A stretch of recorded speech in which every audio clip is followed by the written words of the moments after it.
नमस्ते एमपी, मैं हूं आपके साथ गुंजन दीक्षित। बुलेटिन की शुरुआत बड़ी खबर के साथ करेंगे। मध्य प्रदेश में पॉजिटिविटी रेट घटकर 15% पहुंच चुका है। पिछले 24 घंटे में 9,754 नए केस सामने आए हैं। इंदौर में बीते दिन सबसे ज्यादा 1,651 नए केस सामने आए हैं। भोपाल में 1,400 से ज्यादा केस सामने आए हैं। इसके अलावा बीते दिन 94 लोगों ने कोरोना के चलते दम तोड़ दिया। एक्टिव मरीजों की संख्या 1,11,000 से ज्यादा है।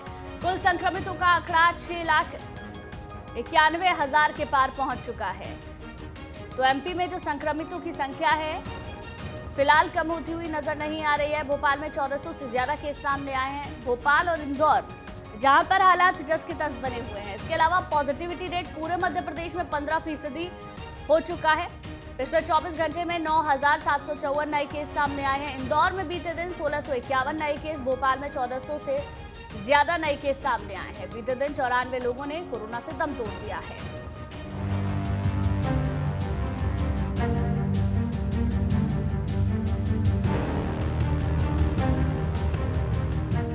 कोरोना की बढ़ती रफ्तार देश प्रदेश के लिए मुसीबत का सबब बनी हुई है। मध्य प्रदेश की बात करें तो बीते 24 घंटों में यहां नए कोरोना संक्रमितों की संख्या 9,754 रही, जिसकी वजह से प्रदेश में एक्टिव केस की संख्या 1,11,366 पहुंच गई है। हालांकि पॉजिटिविटी रेट के मामले में जरूर राहत की बात रही, जो घटकर 15% हो गया है।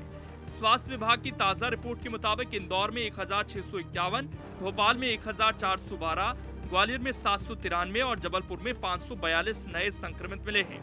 इस बीच प्रदेश में पिछले 24 घंटे में 94 मौत हुई, जिसमें सबसे ज्यादा भोपाल में 9, इंदौर में 8, ग्वालियर में 7 और जबलपुर में 6 लोगों ने कोरोना के कारण अपनी जान गंवाई।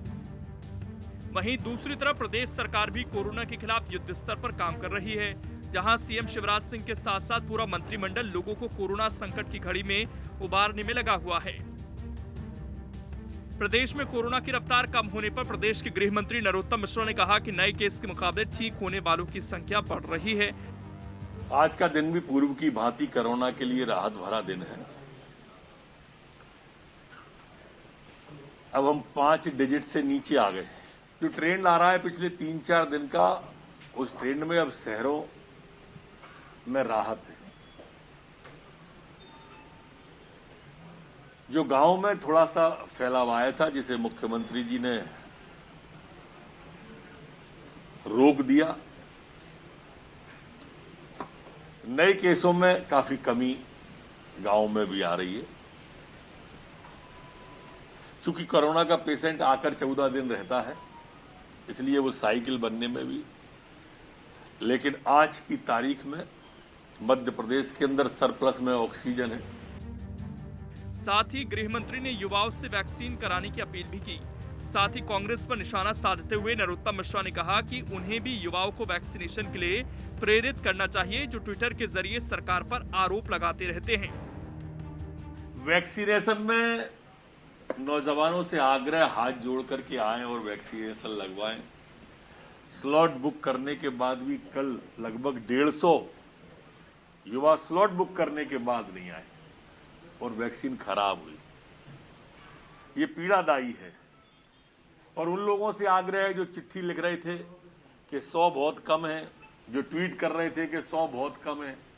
एक आध ट्वीट नौजवानों को प्रोत्साहन करने को भी करो मेरे भाई, या सिर्फ आलोचना करने को ही बने हो। पॉजिटिविटी रेट 15% तक पहुंचना राहत की बात जरूर है, लेकिन इन सब के बीच लापरवाही की कोई गुंजाइश नहीं, क्योंकि आपकी एक लापरवाही न सिर्फ ये आंकड़ा बढ़ा सकती है, बल्कि और लोगों के लिए मुसीबत बन सकती है। Team news state. और शुभम हमारे संवाददाता ज्यादा जानकारी के साथ फोन लाइन पर जुड़ गए। शुभम, अगर देखें तो 15% से घटकर पॉजिटिविटी रेट पहुंच चुका है, लेकिन दूसरी तरफ अगर भोपाल के आंकड़े देखें, इंदौर के आंकड़े देखें, जो बड़े शहर हैं वहां पर स्थिति वैसी की वैसी बनी हुई है। किस तौर पर इसे समझे? बिल्कुल, अगर आप इंदौर भोपाल देखेंगे तो यहाँ पर मामले जैसे कि तैसे बने हुए हैं। कल की भी अगर आप भोपाल की बात करते हैं तो तकरीबन 1572 नए मामले सामने आए हैं, और जिसमें से आप देखिए कि 5000 लोगों की जो है जांच रिपोर्ट की गई थी, सैंपल लिए गए थे। हालांकि सरकार लगातार कोशिश कर रही है कि यहाँ पर भी मामले कम हो। दूसरा, आप देखिए कि पूरे भोपाल में अगर आप देखेंगे तो काफी सख्ती से इस जनता कर्फ्यू का पालन किया जा रहा है, करवाया जा रहा है। मगर उसके बावजूद भी अगर मामले बढ़ रहे हैं तो सरकार को थोड़ा सा इसमें विचार और करना होगा। जिस तरह से 17 मई तक जनता कर्फ्यू लगाया गया है, अगर इसी स्थिति रही तो फिर हो सकता है इससे आगे भी बढ़ा जाए। बिल्कुल लेकिन शुभम, दूसरी तरफ देखने वाली बात ये होगी कि जनता कर्फ्यू जहां पर जैसे कि भोपाल और इंदौर में भी लगाया गया हुआ, लेकिन वहां पर हालात नहीं समझ रहे हैं। कुछ इलाके ऐसे हैं जहां पर स्थिति पहले से काबू में आ चुकी है, लेकिन अगर सरकारों की तरफ से देखें तो सरकार यही दावा कर रही है कि स्थिति बेहतर हो रही है। क्या वाकई में स्थिति ऐसी है?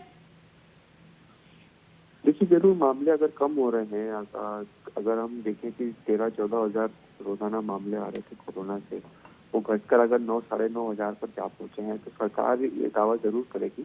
और दूसरा देखिए, जो अव्यवस्थाएं हो रही थी, अगर आप अप्रैल का शुरुआत का महीना देखें, जिस तरह से अस्पतालों में बेड नहीं मिल रहे थे, ऑक्सीजन नहीं मिल रहा था, इंजेक्शन नहीं मिल रहा था, अब वो अव्यवस्थाएं थोड़ी थोड़ी व्यवस्थाओं में तब्दील हो रही है। अब हम देख रहे हैं कि इस तरह से परेशानियां नहीं है।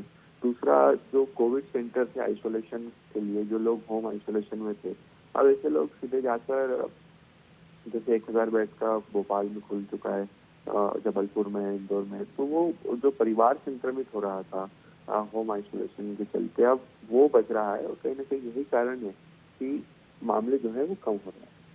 चलिए ठीक है शुभम, शुक्रिया जानकारी के लिए आपका।